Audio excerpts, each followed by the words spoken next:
Hello everyone, I hope that you're having a great day. In this video, I'll be showing you the most OP WYLL build guide for patch 8 of Baldur's Gate 3. Now, this is going to be a multi-class, and there's two that fit him very well. Hexblade Warlock, as that's his base class. However, Oath of the Crown also makes a lot of sense. So there's going to be two, ways to do this. If we want to go honor mode, 11 levels of the Oath of the Crown and 1 level of the Hexblade is very powerful. But I'm going to be showing you the more Warlock heavy focused one in this video. So with this, we're going to be for cantrips taking obviously Eldritch Blast, but Booming Blade, very powerful, adds a 2d8 of thunder damage later on and 3d8 whenever they move. And for the subclass, we're going Hexblade, which gives us the shield spell. However, we don't really want to use our Warlock spell slots too much on that since we only get 2 of them. We also get the Wrathful Smite if you'd like, but I think it's probably best to add in Hex, so Shield, Hex. And for our ability scores, we're going to take our Charisma up to 16 here, and it's best to likely go around Dexterity. So we're going to bump that up to 16, 14 Constitution, 10 Intelligence and Wisdom, and 16 Charisma. So something like this works well since we don't need Strength for our weapon attack rolls. We can use any weapon and use a Hexblade bind weapon to be able to apply that. We also get the Hexblade's Curse, which I'll show off in the combat section, and I'll also cover gear for this build. Level 2, Eldritch Invocations. Devil Sight, extremely useful. However, we can't get darkness at this level, so it's probably best to go with the Repelling Blast and Agonizing Blast, add Charisma modifier to the damage, and also push back creatures, which is really nice to have. And for the next level spell, we can go with Armor of Agathis is pretty decent. Hellish Rebuke for that fire attack is also kind of nice. And Wrathful Smite is another option you can go with if you like the Smite skill. However, it does use your bonus action, so that's something to keep in mind. Into level 3, we get our Pact Boon. We're going to take Pact of the Blade. Now, if we're outside of honor mode, this will stack with extra attacks for another class. If we're not in honor mode, or if we're in honor mode, it won't stack. So that is something to keep in mind. If you're going to use Hexblade, I will post a link in the comments for a build that's extremely powerful without having to use the Pact of the Blade, get that extra attack. Also, if you want to follow this build, you could just go with like Pact of the Chain and Pact of the Tome, but I do think that this works best here. Now, next level, we have a few spells we want. We want Shadow Blade, we want Misty Step, and we want Hold Person. We also want Darkness. There's a lot contesting for this. I think the best choice right now is to take Shadow Blade, because Shadow Blade is extremely useful. This gives us a weapon that can deal upwards of a 3d8 of psychic damage. Essentially, it can do 4d8, but we need a level 5 spell slot to be able to do that. We also get another cantrip here. I would recommend taking Bone Chill because that stops the target from receiving healing. Very useful against the Miracle fight. Next level, I think either Darkness or Hold Person works best here. Misty Step is also nice, but we don't really want to use Misty Step to be able to, when we can, just use Darkness and hide out in that instead. For our feat, I think an ability score improvement on Charisma works best here. This is going to be for attack rolls and spell casting. At level 5, we get our Deepen Pacts, we get our extra attack, Eldritch Invocation, Devil Sights, now we can hide out in our Darkness. And for the spell that we'll be taking, Hunger of Hadar is really nice, but Darkness actually ends up being a little bit better for us with Shadow Blade because Shadow Blade gets powered up in Darkness. You could go with Counterspell's an okay choice. Branding Smite's another one. It's okay. I think Hold Person works better here. Hunger of Hadar, we will take it likely at next level. But we'll go with that. I actually think, though, the Accursed Spectre here at level 6 is nice, but we can also, at this point, add in the Paladin. This is going to be the quickest way to get it as strong as possible. Oath of the Crown makes sense. Duke Ravengard, Oath of the Crown. This gives you Righteous Clarity, will add a proficiency bonus to attack rolls. So if you have someone on your team that has a great weapon master that gives them the -5 to their attack rolls, you can apply that to them. Now we also get our smites here. This is a big power spike because we get a couple extra spell slots and smites. So we can do Booming Blade, Smite, Booming Blade, Smite. Very powerful. We also get a fighting style. Defense is the best one here. Dueling can give you extra 2 damage on your attacks with a shield, which is nice. And if you want to use a 2-in weapon, great weapon fighting works well, but I think defense gives us the best bang for our buck. Now we get to choose our spells, and these also scale off Charisma. Command being such an effective spell to take that we want to have that. Bless is good, giving them plus 1d4 bonus to attack rolls that can be useful. Cure Wounds gives us a heal. We'll take the Smites. We could have got Wrathful Smite from the Warlock. We're really not going to be using many of these spells. You could take even Divine Favor if we want to add Radiant damage to our attacks. The thing is, we're going to use Divine Smite, Booming Blade, and our Darkness spells often. As level 3 gives us the Champion's Challenge, which gives a disadvantage on attack rolls against any target that's not us. So where this becomes useful is for keeping our team alive. This will make it so that they get disadvantage on attacks against anyone else but us. We also get Turn the Tide, Shadow and heal all non-enemy creatures. We also can get Command here, so frees up one of these spell slots that we desperately need. Just kidding. At level 4, we get another lay hands charge. We get ourselves another spell, and we get ourselves another feat where we can pump up the charisma to 20. I think that just works best, obviously, for spellcasting and attack rolls. Level 5, extra attack. We also get spiritual weapon and warding bond, but spiritual weapon is probably the best choice there. And then we can also take our blinding smite there, or branding smite. And yeah, we'll take 8 as well as, I guess, a spell and magical weapon. But all these concentrations we don't really care about. We really want darkness or hunger vidar. At level 6, this gives us aura of protection, charisma modifier, bonus to saving throws. Extremely useful. We want this. So we'll take that, and we'll leave it at that. Now, you can go a little higher. This gives us a subclass feature, Divine Allegiance, which will take damage for your teammates. But I do think it's best to go with the Accursed Spectre here, taking this to level 6. Then this will also allow us to take Hunger of Hadar. You could also go Counterspell if you really wanted to, or Fear. Even Misty Step is okay now that we got extra spell slots from the Paladin. But Hunger of Hadar, it just fits the Warlock very well, so we want to take that. Now, that's the leveling guide. We'll get into the gear choices now here too. As for the best options for gear, we got a couple really useful ones. So, Birthright Hat's gonna be the best in slot for our hat. However, since we're also doing melee attacks, we can go with the Helmet of Arcane Acuity, which will stack up to a +10 of Arcane Acuity. Gives us a +10 to our spell save DC and spell attack rolls, so our spells don't miss. However, the Birthright will also give us a +1 to our attack rolls on our melee weapons, in addition to the +1 spell save DC and spell attack rolls, so that's nice too.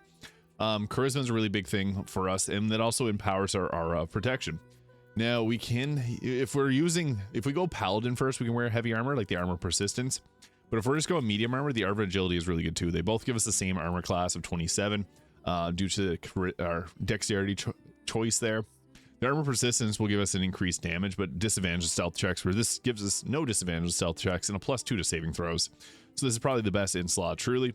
Cloak Protection for better armor class and saving throws. The Helldust Gloves gives us better fire damage and better spell save DC, so that could be a good choice to go with. But early game, you can just use the Gloves of Dexterity, or even go with something like the Daredevil Gloves, even if you want to be able to just blast up close. Gloves of Belligerent Skies, but I think the Helldust Gloves work best at late game, and the Gloves of Dexterity being a good one early game, but best available that you got. The Evasive Shoes gives you a +1 armor class in Acrobatics, so that works really well too. But you can also go with like Nair's boots as well, like the Disintegrating Nightwalkers give you that free Misty Step, so it's mobility and so that we can't slip on ice if there's someone on your team that has ice. Boots of Stormy Clamor also works good for setting up a reverberation, but the Evasive Shoes just gives us the most survivability, and we're kind of a tanky support class, so we want to have that. That's why I put the Amulet of Greater Health on here. Use your best available amulet till you get to this point. There's a few that work decently well, like you can get the Magic Missile one, even though we don't have it as a spell, it just gives you an extra choice for that. You can also go with something like the if you got the Spine Shutter Amulet, this can stack reverberation as well.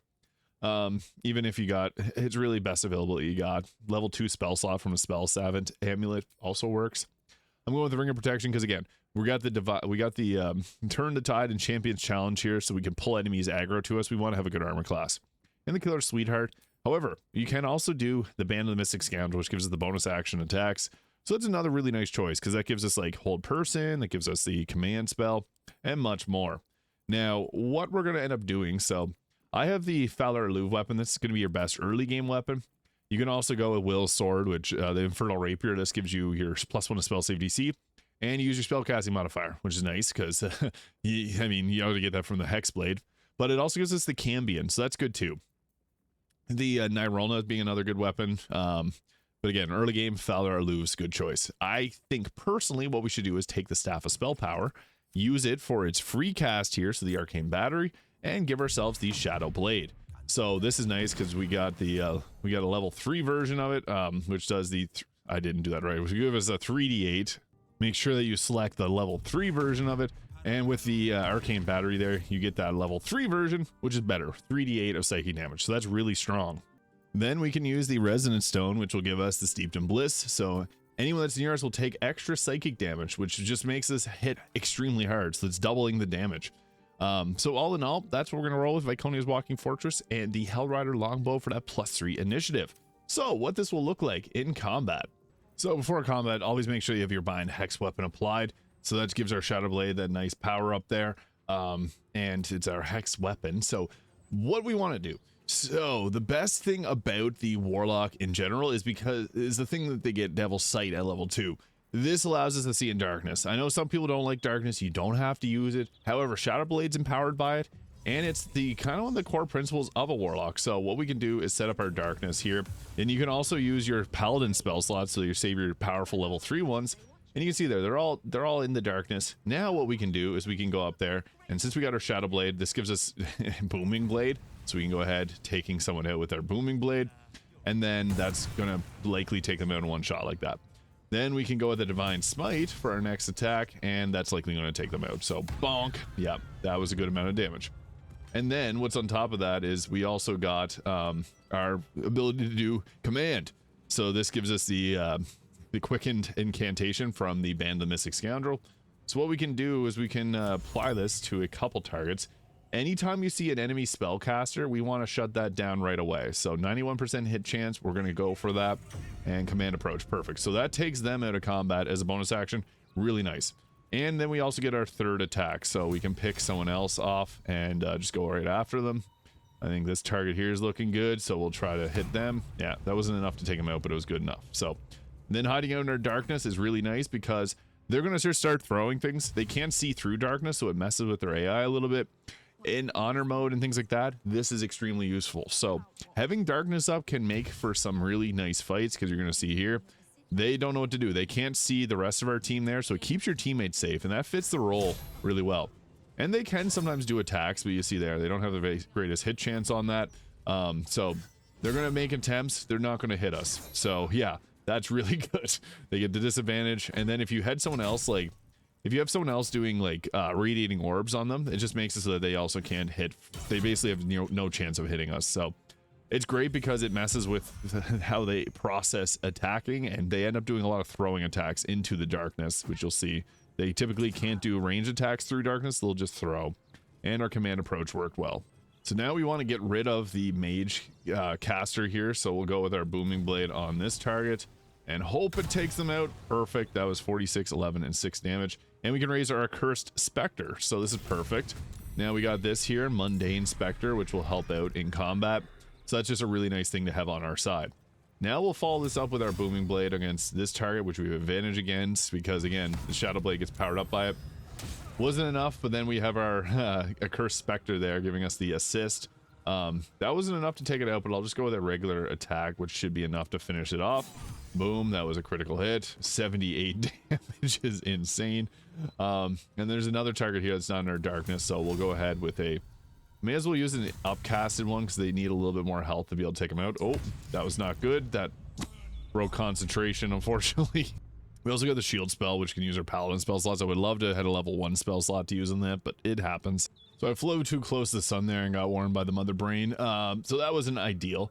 But what we can do is we can always just pop up our darkness again, or Hunger Vidar. I'm using a level 3 spell slot, so Hunger Vidar would have worked for dealing damage to them. Unfortunately, our Cursed Spectre gets blinded, which sucks. I don't know why that happens, but yeah, that's all we got for that turn there. I'll try to get, yeah, if you can get haste back up, just the reason I use haste is to show off the build a little bit better, but in darkness, we're pretty tanky. We can also use Champion's Challenge too to make them all attack us, so we'll use that now as our bonus action. They actually all got hit except one with the Champion's Challenge. So that was really good. So the Champion's Challenge forced them to all attack us, which is exactly what we want. And the nice thing is they are not going to have a very good chance of hitting us because of the darkness that we set up. So that kind of goes hand in hand. The Crown Paladin can force them to attack us.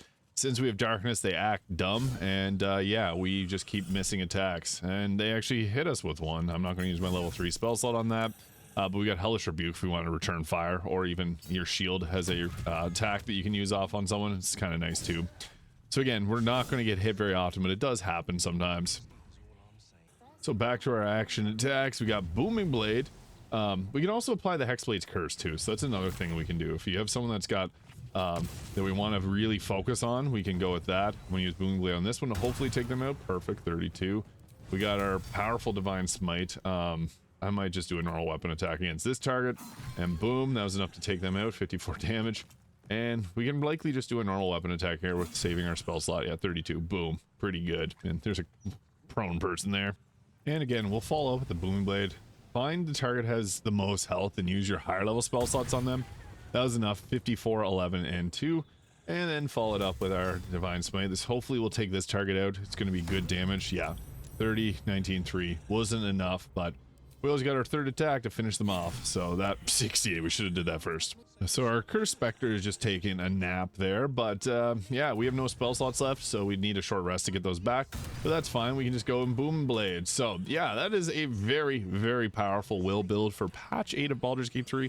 I'll also link the other version if you're going into honor mode with 11 levels of Crown Paladin, which fits him very well. So let me know your thoughts in the comments, hit the subscribe button below if you haven't already, and I'll see you all in the next video.